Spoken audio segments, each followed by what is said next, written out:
You know how much I love Disney, and I have a feeling many of those in our Disney family feel the same way. But I have gotten a question a few times now that I wanted to address in one of my videos.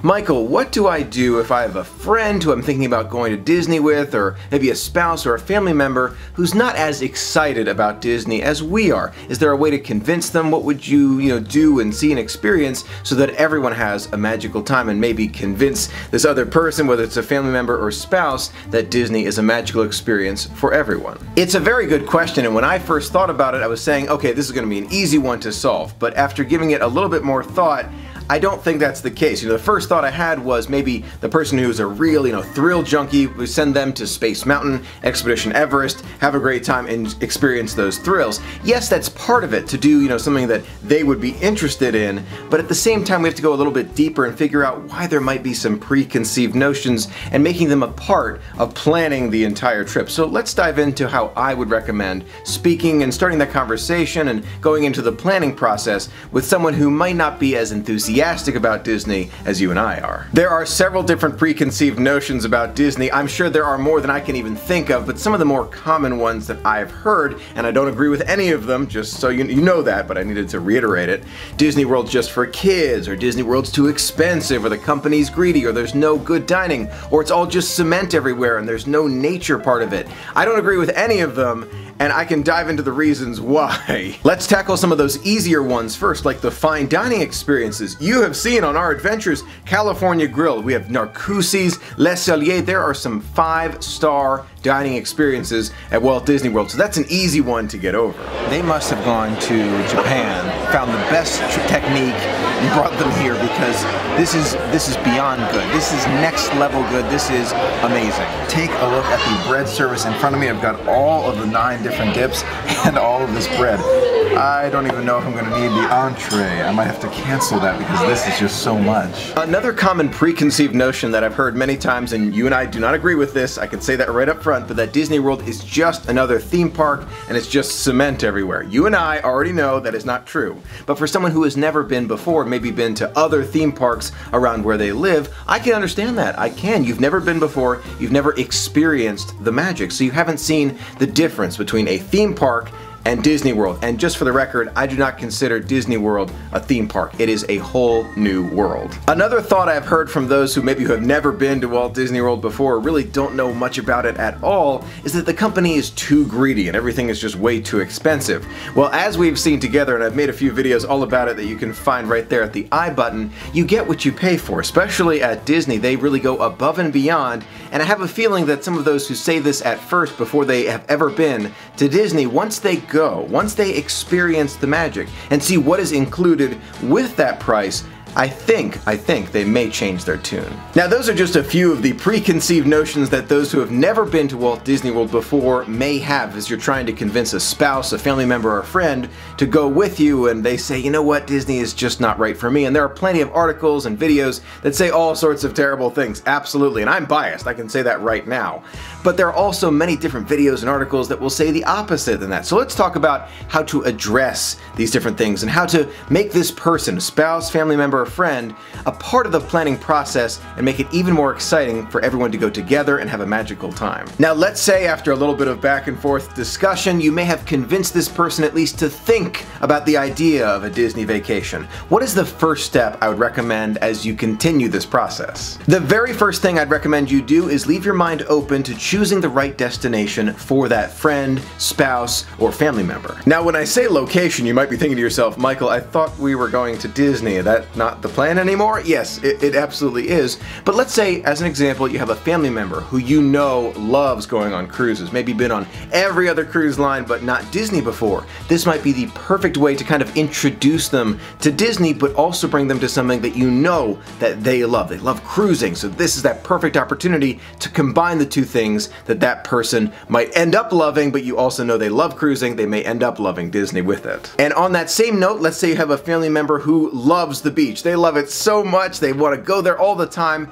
and you tell them, hey, I know this place, this beach that is the best in the world. It's amazing. You can show them the vlog and all the amazing things to see and experience and the excursions, and you say Castaway Cay is the best beach ever. Maybe they're even more excited to try a Disney cruise. So it's a Disney adventure, but it's also a cruise and a beach adventure, which they might be really excited about. And California would work as well. Let's say you have a friend who has always wanted to see Hollywood and the Walk of Fame. This could be a good combination trip. You got Disneyland, California Adventure, and you can see the Walk of Fame and Hollywood, and combine the two. It's perfect. After you've decided on the best location for you and your family member or spouse or friend to go with you to a Disney destination, whether it's California, Disney Cruise Line Adventures by Disney, or Walt Disney World, or a lot of international parks as well, make sure you think about the timing. When is school in session? When will the crowds be the lowest? What about temperature? Does the person really love the holiday season? There are a lot of different factors when you consider timing. My crowd calendar is right there. You can learn more about the times of year and the temperatures and the crowd levels as well, which I think is really important, especially at Walt Disney World. Once you have the location and the time, it's time to start really getting into those details. And the first thing I recommend as you're thinking about those details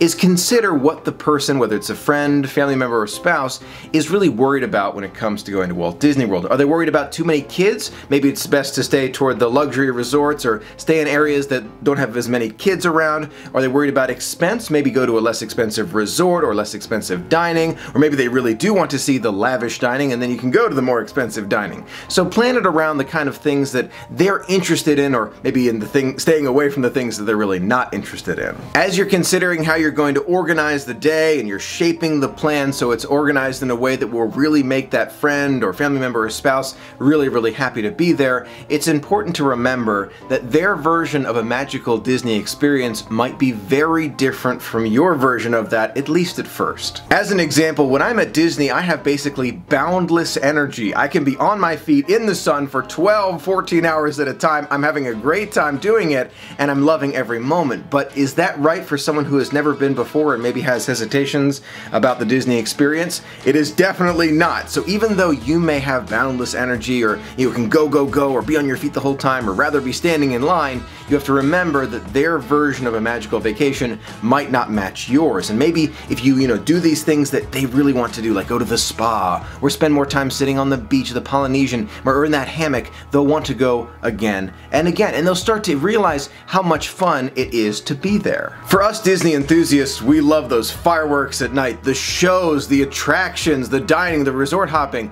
There are so many things to love at Walt Disney World that we really, attach to, and those are the things that are really important to us.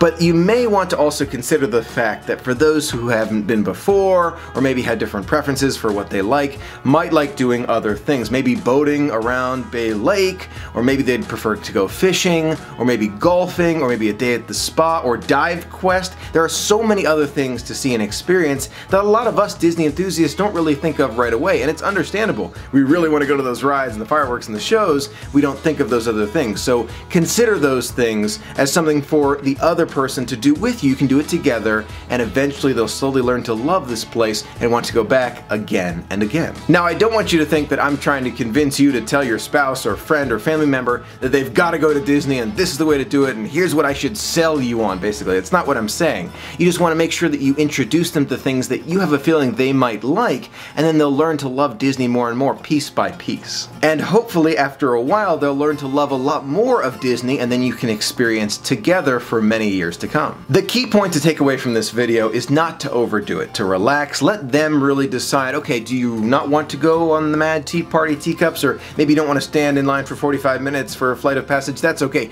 And you're probably, crying as you're walking away from it because you've never seen a line that short before for flight of passage. But you have to understand, this person wants to be on vacation and enjoy it with you. So experiencing it together, the magic together as a spouse, family member, friend, they'll want to come back more and more. But that's the happy ending. I also have to tell you, there may be opportunities where they say, you know what, this isn't for me, I really didn't enjoy it, it's just not for me. And that might happen. I need to tell you that up front. I don't want you to have your expectations thinking that everyone's going to love Disney. It's not for everyone. That's the truth about it. That just means more Disney for us, and I can understand that, but I also understand that you probably want your friend or family member or spouse to really love it just as much. And if you follow these tips in this video, I think there's a much better chance that they're going to love Disney with you. I sure hope you found this video helpful if you're trying to convince a family member or friend or spouse to go to Walt Disney World. Maybe they've never been before and they're a little hesitant about it. Hopefully these tips help. Let me know in the comments below if you've tried to invite someone who's never been to Walt Disney World before, or maybe has some preconceived thoughts about it, if you've convinced them to go with you, or maybe they really didn't want to go at all, and what you said or what you did or some strategies that you used. I'd love to hear from you in the comments below. Thank you so much for being a part of the magic with me. Until next time, have a magical day.